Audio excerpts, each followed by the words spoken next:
From the CyberHub bunker and studio, you're tuning in to the CyberHub Podcast. And now for your host and CISO, James Acer. Good morning, gang. Welcome to another episode of the CyberHub Podcast, Wednesday, March 8th, 2023. Packed show this morning. A lot to talk about. So, first of all, if you didn't check out yesterday's episode with Dmitry Sokolovsky, you've missed out on one of the better CISO Talk episodes of this season thus far.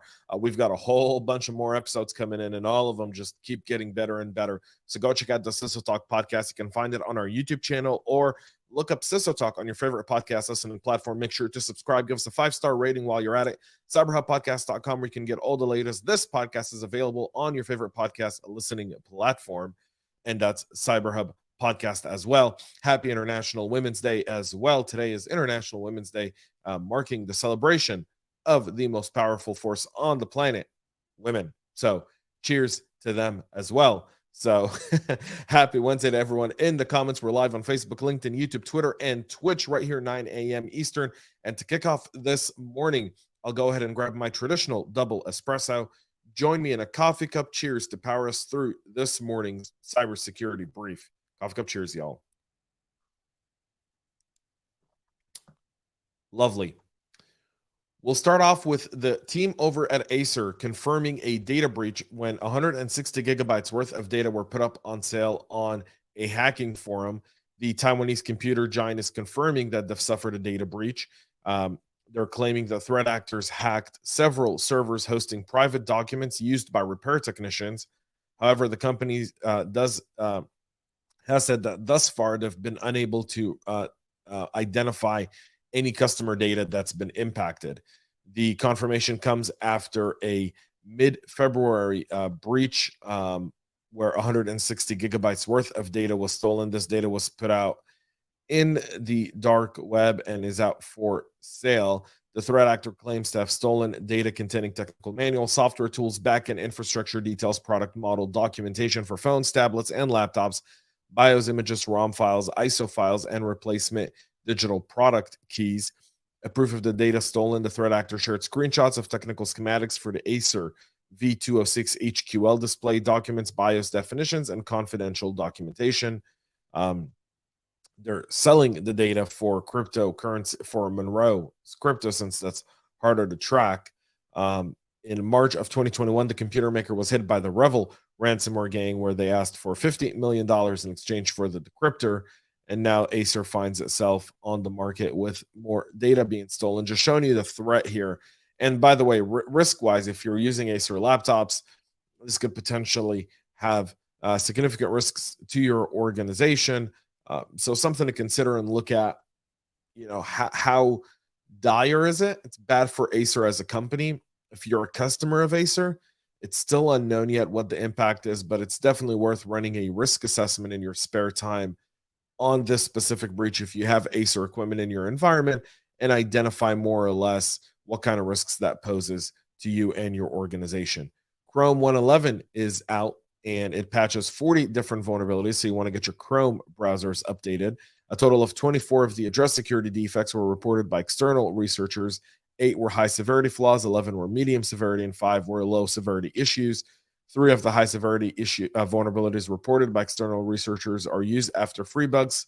And the internet giant has also paid a whole ton of money here, bug banner rewards in the sums of $15,000, $4,000, and $3,000 for some of these bugs.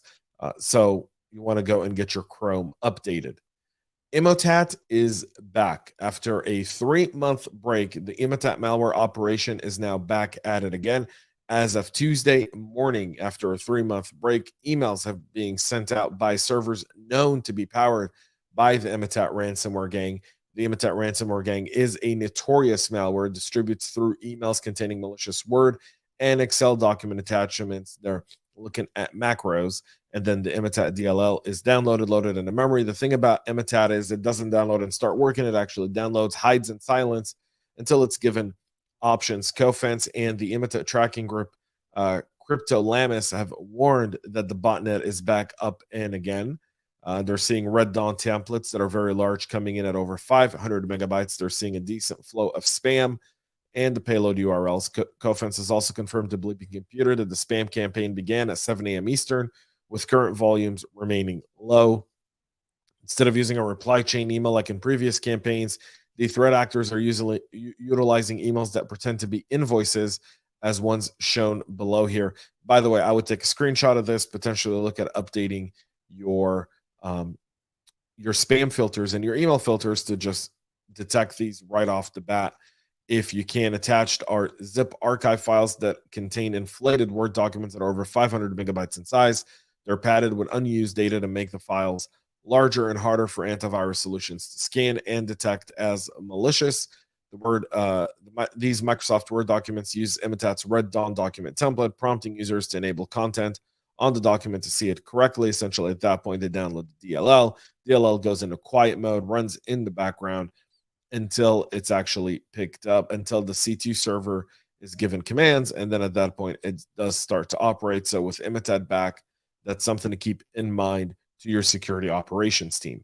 We reported yesterday on the Nvidia blue screen of death issue with the Windows 11, Windows 10 and 11 systems. The fix is now out. You can see it in our show notes, but you want to get those Nvidia CPUs ready to go and updated as well. TSA reeling off the National Cybersecurity Strategy document that's given it oversight on cybersecurity in the aviation industry has now said that they are requiring airports and aircraft operators to improve their cybersecurity resiliency. The agency said the new cybersecurity requirement issued through an emergency amendment came in response to persistent threats against the country's aviation sector and other critical infrastructure. Airport and aircraft operators are required to develop a plan for improving their resilience and preventing infrastructure disruption and degradation. In addition, they need to assess the effectiveness of their measures. Aviation organizations that are regulated by the TSA are required to develop network segmentation controls and policies to ensure that OT systems are not disrupted by incidents affecting IT systems and vice versa. So segmenting your networks, pretty basic controls here. The good airlines and the good airports know to do this. The smaller airports and the smaller airlines is where help is needed. So putting this mandate in without potentially providing assistance is going to be difficult. Existing requirements for airport and aircraft operators include reporting significant incidents to CISA, having a point of contact for security issues, and completing a vulnerability assessment and creating an IR plan. The new requirement came just a few months after the TSA issued a directive for improving cybersecurity of railroad operations. So with this amendment and other ongoing efforts, TSA will continue to work closely with the Department of Transportation, CISA, and other industry partners to strengthen aircraft and airport resiliency of the critical infrastructure. We'll see how that works. Again, I'm on the record as saying I don't think TSA should be touching cyber. Everything should be run by CISA, but I'm just a simple, humble individual y'all like to listen to. If you're a CISO and you love ChatGPT, which many of us do, employees are feeding sensitive business data into there, raising security fears. So in the idea of testing ChatGPT, some are actually using real life data in there. And at this time, it's unknown what kind of risks this brings to the business. I bring this story up for no reason other than to say, how can we look at the risks coming from ChatGPT and how can we address those? What's the policies around the use of real life data within ChatGPT? If you haven't done that, I think the time to do so is now. Look at it from a perspective that we're going to need to address ChatGPT sooner rather than later, and it's better not to kick the ball and kick the can down the road. Address it right now. A few ways to do this is to create test data. Only use it in real data if it's something that you've really spent money on. ChatGPT, you own it, you've got more or less control of the data in that perspective. Otherwise, you're establishing a whole new risk vector, and we know that threat actors are looking at ChatGPT just like we are. We know that it's being used in some cases just like we plan to use it. So keep that in mind. We'll move to China and North Korea. We'll kick off with the Lazarus Group in North Korea exploiting a zero-day vulnerability to hack a South Korean financial institution. The Lazarus Group is weaponizing flaws in an undisclosed software to breach a financial business entity in South Korea twice within a span of a year. So the question is, if it's the same flaw, why is it not fixed? While the first attack happened in May of last year, 2022, Intel, the use of a vulnerable version of a certificate software that's widely used by public institutions and university. The re-infiltration in October involved the exploitation of a zero-day in the same program. Man, oh man, not good.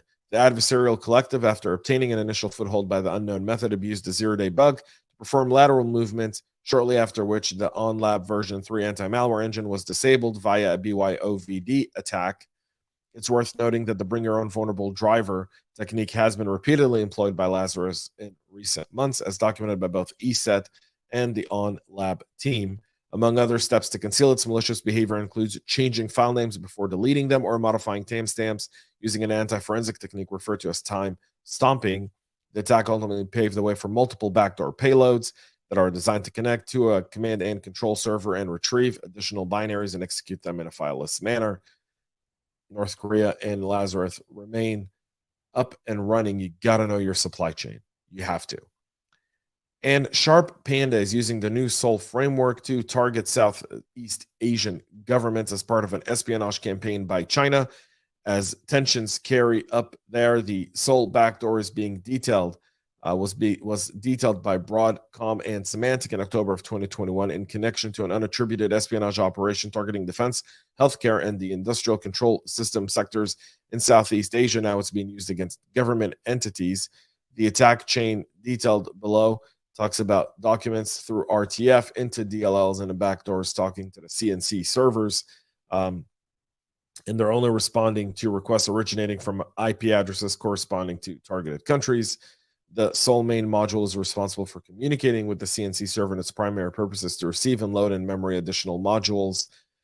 Interestingly, the backdoor configuration contains a radio silence-like feature when the actors can specify specific hours in the week when the backdoor is not allowed to communicate, thus trying to reduce its digital footprint and potential its detection.